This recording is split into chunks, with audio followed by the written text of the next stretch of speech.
Sa loob ng 7 years na kasaganaan, mga kapatid, maaaring panatag sila lahat. Maaaring wala silang pangamba na kahit mayroon silang pagkakamali, pagkukulang sa Panginoon, mga kapatid, no? Never nilang ma-realize yun sa kanilang puso't isipan na sila po ay mayroon mga pagkukulang at mga pagkakamali sa kanilang buhay dahil sila po ay masagana. Pero sa panahon ng kahirapan, makakaramdam sila, mga kapatid. Sa panahon na yan, doon sila hahanap ng solusyon ng kanilang pinagdadaanan. At kung no choice na sila, anong gagawin nila sa panahon ng no choice? Hahanap sila ng Diyos. Hahanap sila ng tao na pwede lang lapitan. Yan ang reality.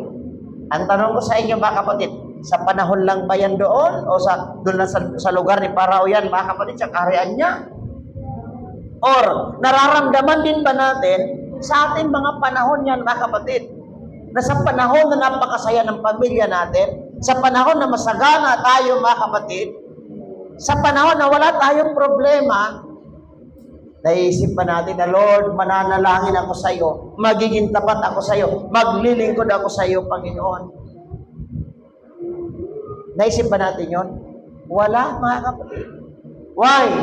Dahil nasa kasaganaan tayo. At sa panahon na yan, magpapadala ng mga circumstances sa buhay natin para ipaunawa sa atin ng mga bagay-bagay na ito, mga kapatid, hanggang sa matuto tayo. Kung matutunan natin na tayo po ay lumapit sa Diyos. God never forgets His promises even when we forget Him. Tandaan po natin yan, ano?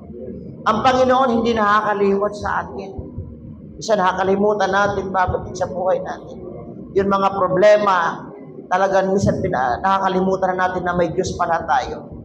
Praise God. Sa panahon ng kasaganahan, minsan nakalimutan natin na may Diyos tayo, mga kapatid. So, lagi tandaan po natin, God never forget, mga kapatid.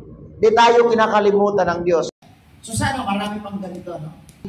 Ganitong klaseng espiritu, mga kapatid. Ganitong klaseng kadisiplina ng mga tao, mananampalataya, or being a disciple sa mga ating Panginoon, nang kahit tukso lang lumalapit, lumalayo pa rin sila.